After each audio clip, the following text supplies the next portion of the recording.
पिछले दिनों हम लोगों ने लगातार शिक्षकों से बातचीत की। हम लोगों ने जो विभिन्न परीक्षाओं में जिस किस्म की बातचीत चीत सुनने में आ रही, इन विषयों को जानने वाले और इस पर मुखर जो शिक्षक हैं, उनसे बातचीत होनी चाहिए। और मुझे बहुत-बहुत खुशी है कि आज हमारे साथ इस मामले में एक सबसे जानकार शिक्षक एसएससी-सीजीएल को लेकर एक बहुत ही प्रतिष्ठित नाम हमारे बीच हैं। राकेश सर हमारे साथ हैं। राकेश जी, आपका नमस्कार। बहुत-बहुत स्वागत है कैजुअल टॉक में। राकेश यादव जी, मैं खुद दिल्ली से हूँ और मुखर्जी नगर के तमाम गलियों में राकेश जी एक सेलिब्रिटी शिक्षक हैं। और हाल-फिलहाल में पिछले 10 सालों में इस क्षेत्र का परीक्षा के की जो पूरी उद्योग है, उसका जो चरित्र बदला है, जिसमें कि यूपीएससी की बजाय एसएससी एक प्रमुख जगह हो गई है, एक परीक्षा हो गई है। और उसके सबसे लोकप्रिय शिक्षकों में से एक राकेश जी साथ में हैं और क्यों ना हम उनसे सीधी बातचीत करें। मुख्यतः हम लोग बातचीत करेंगे इस एसएससी वाली चीज़ को लेकर, लेकिन सबसे पहले हम राकेश जी आपका स्वागत करते थैंक हैं और बातचीत शुरू करते हैं कि आपकी यात्रा, यह शिक्षक होने की यात्रा और इतना लोकप्रिय शिक्षक होने की यात्रा, इसके विषय में कुछ बताइए हमारे दर्शकों को। सर, मैं पहले तो गवर्नमेंट जॉब करता था, दिल्ली गवर्नमेंट में मैं टीचर था। लेकिन 2011 में मैंने यूपीएससी की तैयारी करने की सोची थी, जब मैं बहुत अच्छे से सेटल हो गया था, मेरे बच्चे भी थे, शादी भी हो गई थी। तो किसी एक इंसिडेंट की वजह से मुझे लगा कि मुझे भी आईएएस बनना चाहिए। तो 2011 में मैंने आईएएस की कोचिंग ली, विकास सर के यहाँ दृष्टि में। और मात्र 2 महीने में मैंने उस कोचिंग को छोड़ दिया, क्योंकि मुझे लगा कि मेरे अंदर वो स्टूडेंट नहीं बचा, अब खत्म हो गया। उसके बाद फिर ये सोचा कि वो जमाया सेटअप कैसे छोड़ें। अब वो छोड़ के आए हैं तो उसको वापसी कैसे जाएं। तो फिर ये सोचा कि कंपटीशन को पढ़ाना ही शुरू करते हैं स्कूल के बाद। और उस समय एसएससी में एक एडवांस मैथ का पोर्शन अलग से आया था, जो हम पढ़ाते ही थे, स्कूल में वही पढ़ाते थे। तो उस समय वो नया इंट्रोड्यूस हुआ था। तो फिर 2011 से मैंने नीतू मैडम के यहाँ पढ़ाना शुरू कर दिया था। और धीरे धीरे 2014 तक मैं पढ़ाता रहा। फिर मैंने पब्लिकेशन के थ्रू अपनी किताबें निकालनी शुरू की थी। और सबसे पहली किताब मैंने निकाली थी सर, एक मैथ की 7300, और उसी ने मुझे आज जहाँ हूँ वहाँ पहुँचाया। उस बुक में पहली बार 2013 में हमने हर सिंगल क्वेश्चन का वीडियो सॉल्यूशन प्रोवाइड किया था, हर सिंगल क्वेश्चन का। उस समय ऐसा कुछ लोग सोच भी नहीं रहे थे और यूट्यूब भी उतना प्रमोटेड नहीं था। तो वो बुक उस समय महीने की लगभग 1 लाख कॉपियाँ निकलती थी।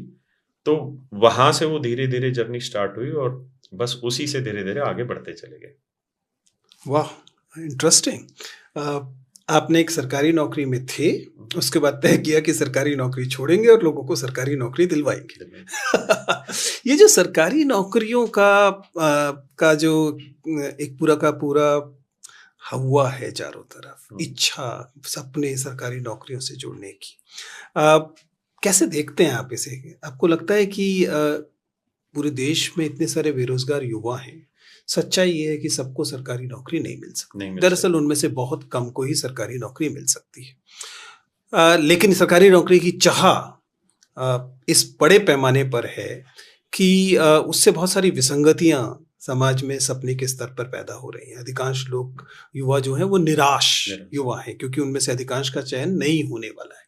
बहुत सारे लोगों को तैयारी करते हुए भी पता है कि उनका चयन नहीं होने वाला है। कैसे देखते हैं इस फिनोमेना को? क्योंकि बहुत सारे लोगों का मानना है कि आजकल परीक्षाओं पे जो सवाल उठ रहे हैं, उसकी एक बड़ी वजह दरअसल यह विसंगति है। सर, बेसिकली क्या है कि आज के समय में जो एजुकेशन सिस्टम है, जो नॉर्मली स्कूलों में बच्चे पढ़ने लग रहे हैं, तो वहाँ कोई एक ऐसा स्किल तो इम्प्रूव कराया नहीं जाता बच्चे का, जिसके बिहाफ पे वो प्राइवेट जॉब कुछ बहुत अच्छी पा पाए। और एजुकेशन, नेचुरल सी बात है, बहुत महंगी भी है, जो प्रोफेशनल एजुकेशन है।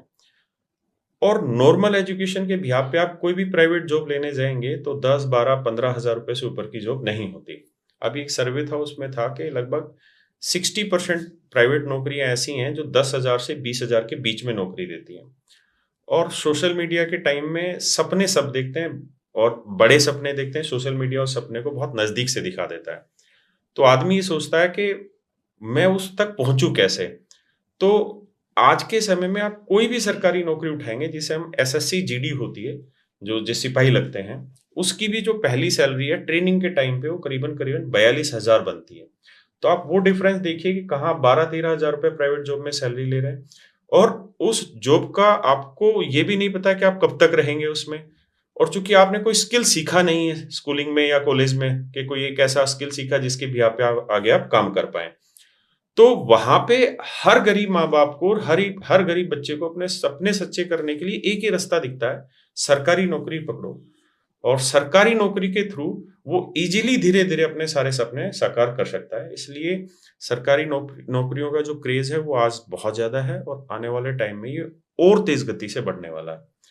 और इसका और ज्यादा फर्क कोविड टाइम में भी सबको पता चला। कोविड टाइम में कितने प्राइवेट जॉब करने वाले लोग घर बैठ गए, और कितने प्राइवेट नौकरी वालों की कितनी बुरी परिस्थितियों से उनको गुजरना पड़ा। तो गवर्नमेंट जॉब ना केवल सैलरी के लिए बल्कि एक श्योरिटी के लिए भी है, आपका सोशल स्टेटस भी इंप्रूव होता है उससे। तो बहुत सारी ऐसी चीजें हैं जो गवर्नमेंट जॉब की तरफ बच्चे को आकर्षित करती है। लेकिन हाँ, ये भी सच है कि लगभग 4 करोड़ बच्चा हर साल गवर्नमेंट जॉब की तैयारी के लिए आता है, छोटी से लेके बड़ी तक का सभी। और सरकार 4 लाख भी नौकरियां नहीं देने वाली है। लेकिन बच्चे के पास जब तक उसकी उम्र है, और जो गरीब माँ बाप है, जो गरीब परिवार का बच्चा है, उसके पास कोई दूसरा विकल्प नहीं है। उसके पास इतना पैसा नहीं है कि वो कोई उद्यम करे या कोई बिजनेस करे। वो जब तक उसकी उम्र है और जब तक उसमें ताकत है, वो पूरी ताकत लगाता है उस कंपटीशन में अपने आप को बनाए रखने के लिए, उस सरकारी नौकरी को पाने के लिए लास्ट एफर्ट तक वो जाता है। इसलिए क्रेज है और आगे भी बढ़ता रहेगा। तब तक बढ़ता रहेगा जब तक हमारे एजुकेशन सिस्टम में स्कूलिंग में, और जो स्कूलिंग के बाद ग्रेजुएशन वाला है, जो सस्ती एजुकेशन है, मैं वो प्रोफेशनल कोर्सेज नहीं कह रहा जो बीटेक या इस तरीके के जहां 4-5 लाख रुपए खर्च होते हैं पूरे कोर्स के दौरान। मैं बात कर रहा हूँ कि 80% जनता जहां पढ़ने लग रही है, जब तक वहां स्किलफुल एजुकेशन नहीं होगी तब तक गवर्नमेंट जॉब का क्रेज बनता ही रहेगा। लेकिन अब मतलब बहुत वैलिड सवाल उठा रहे हैं, और हम लोग इस बात पर बार बार हम लोग चर्चा करते रहे हैं कि जो हमारे पब्लिक फंडेड एजुकेशन है, जो सार्वजनिक शिक्षा प्रणाली है, उसमें जो शिक्षा मिल रही है, क्या वह शिक्षा एम्प्लॉयबल यूथ को इस मार्केट में भेज पा रही है या नहीं, या फिर सभी लोग केवल जैसे तैसे एक डिग्री हासिल करना और उसके बाद इन परीक्षाओं की तैयारी के युद्ध में कूद पड़ना। इसी से एक दूसरी विसंगति पैदा होती है जिस पर हम मुख्यतः आज चर्चा करने वाले। आपने कहा कि कुल मिला के इन परीक्षाओं में 4 करोड़ लोग इस हर साल तंत्र में घुस रहे हैं, और एक साथ पैरेलल अगर मानकर चलें तो कम से कम 4-5 साल के का तंत्र इकट्ठा होगा। लगातार आप बात कर रहे हैं 15-20 करोड़ युवाओं की जो दरअसल टकटकी लगा के इन मुट्ठी भर नौकरियों को देख रहे हैं। ऐसे में स्वाभाविक तौर पर सफलता की इतनी कम संभावना आशंकाओं को भी जन्म देती है। बिल्कुल। जैसे ही एक परीक्षा होती है, उस परीक्षा में अगर कोई भी संदेह का बिंदु छूटता है तो लोगों को लगता है कि मानो उनके खिलाफ कोई षड्यंत्र हो ही रहा है। आपको क्या लगता है, अगर हम स्पेसिफिकली इस बार के एसएससी सीजीएल के जो परिणाम को देखें, क्या वास्तव में एक स्कैम है, या ये इन्हीं आशंकाओं से पैदा हुआ केवल भय है जो युवाओं को लग रहा है कि स्कैम है? सर देखिए, चीजों को 2 तरीके से हमें समझना पड़ेगा कि सरकार खुद उस स्कैम में शामिल है या स्कैम हो नहीं रहा। स्कैम तो हो रहा है, इसमें कोई दो राय नहीं। मेरा खुद का पर्सनल ऐसा मानना है कि लगभग जितनी भी वैकेंसी आती है उसमें 80% ही वैकेंसी ऐसी होती हैं जो आपकी ईमानदारी करके लड़ी जाती हैं। 20% पोस्टों पर तो हर बार ऐसा काम होता आया है, ना केवल एसएससी सीजीएल, एमटीएस में ये काम हुआ। अभी थोड़े दिन पहले आपने देखा होगा, पूर्णिया का एक सेंटर है बिहार में, पूर्णिया में, वहां पूरे का पूरा सेंटर इस काम में लिप्त था।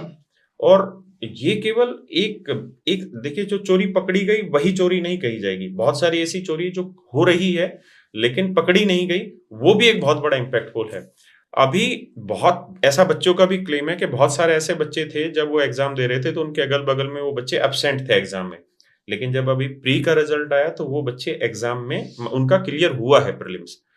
तो ऐसा मेरे पास कोई पुख्ता सबूत नहीं है उसका, लेकिन ये बच्चों ने बताया है कि बहुत सारे ऐसे बच्चे थे जो उनके अगल बगल एब्सेंट थे लेकिन एग्जाम में उनका क्लियर हुआ रिजल्ट।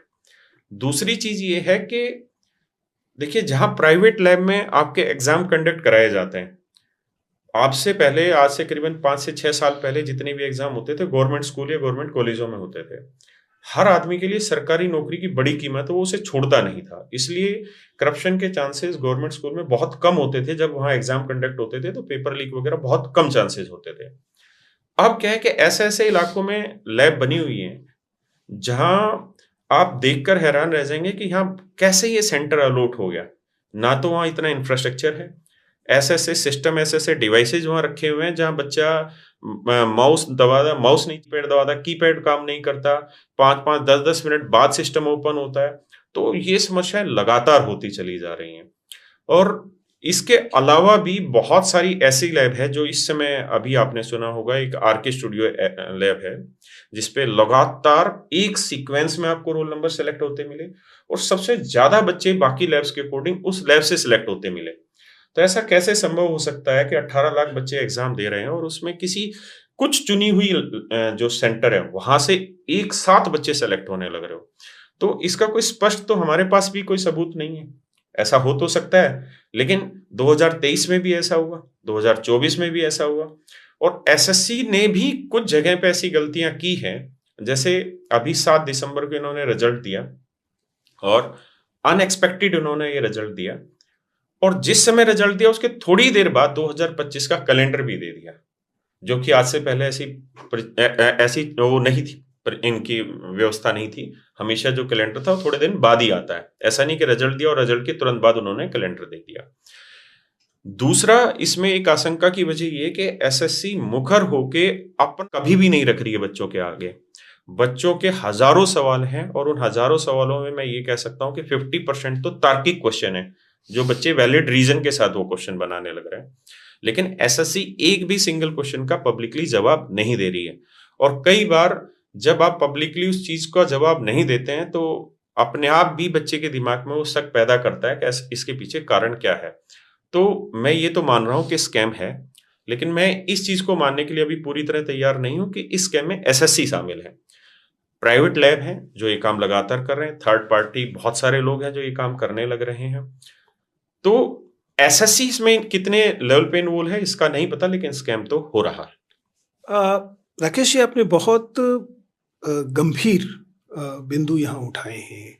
मुझे लगता है कि शायद दर्शक इसके बारे में और जानना चाहेंगे कि आपका एक तो यह अनुमान या दावा है कि लगभग हर परीक्षा में कम से कम 20% जो है वह ऐसा है जो ईमानदारी से हुई चयन नहीं है। नहीं, यूं 20% लगता है, लेकिन अगर आप 20% को वाकई इस 4 करोड़ की संख्या के हिसाब से देखेंगे तो आपको समझ में आएगा कि यह विश्वास को दरका देने के लिए बिल्कुल पर्याप्त है।